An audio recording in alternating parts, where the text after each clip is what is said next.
Alright, so we're here trying to do some upgrades. We just put this new alternator on, having to do a few things to try and make it work on the car. It's a higher output. We're having some issues with it draining the battery. We got so much stuff going on with the car, so doing that right now. Okay, just lined up for practice here. A little stressed. We were doing a change, dumping that Liqui Moly 2050, and Ethan found a piece of metal in the oil, not like a shred of metal, like a chunk of metal.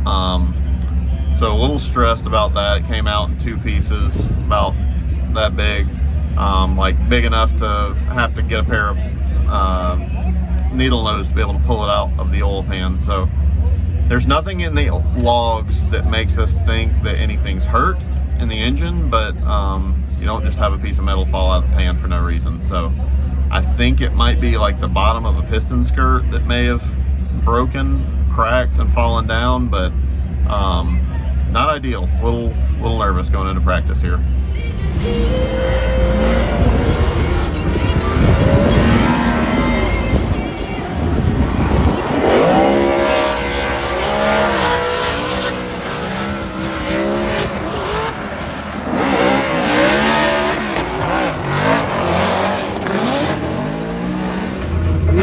Here we go. Top 32 practice is over. We've had only got 2 good laps, or 2 laps at all, because a couple people ran off in the kitty litter and had some issues, but 2 laps were good. I did 2 chase laps trying to get more comfortable in the chase.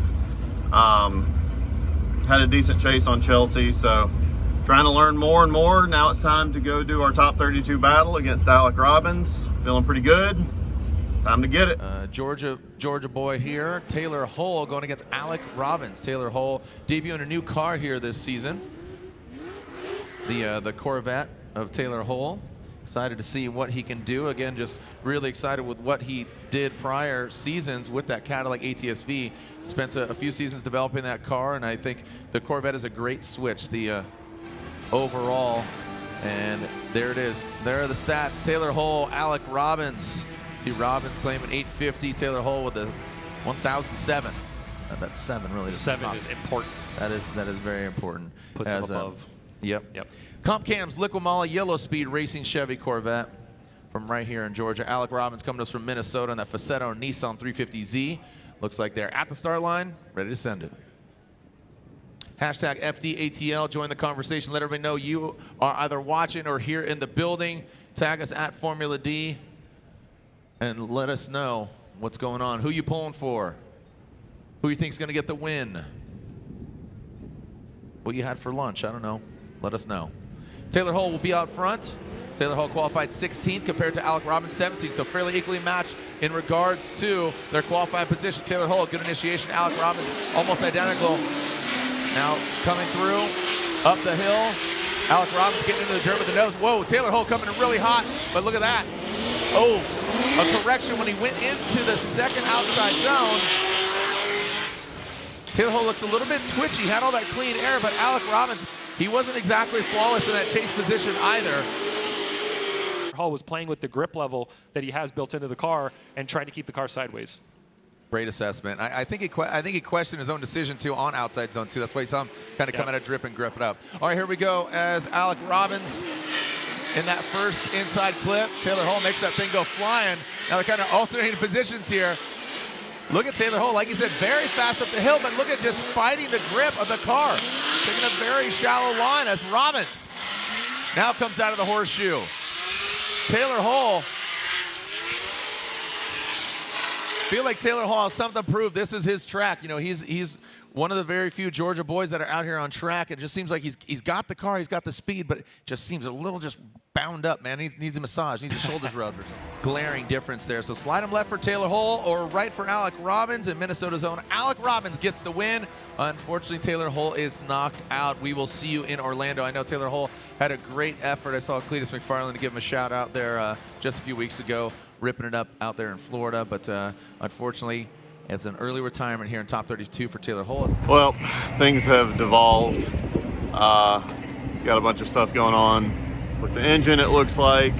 Trying to figure out what the deal is with that. But the main thing, Just had our top 32 battle. Didn't go well. Got beat fair and square. Definitely made too many mistakes on my lead run. Had a pretty good initiation, good coming up the hill, filled outer zone 1 really well.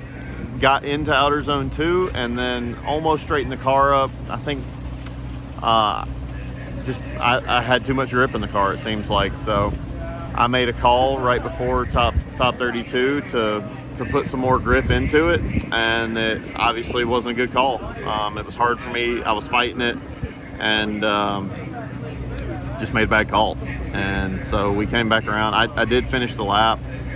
We put a little bit of a gap on Alec, and I think we were maybe sitting in advantage or even, just based off the little mistake that I made. And sorry I had to quit there. Ben Hobson crashed on a scooter driving by me. So then came out with my chase lap.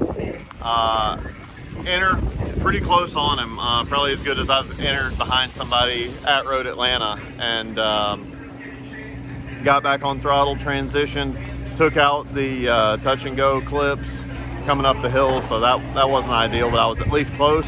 I was right on his door coming up the hill into outer zone 1, and he kept on charging up the hill, and I thought he was going off track or going to spin, so I let out and tried to dive in, but I let out of the throttle way too early. It pushed me way too far inside. He ended up making outer zone 2, much to my surprise, and I gathered it up and didn't zero behind him, but just way too big of a mistake. Part of this is owning when you make a bad decision and make a mistake. So I made a bad call on adding grip to the car, and I made a mistake thinking that he was going to go off the track, and he took me out. So it was as simple as that.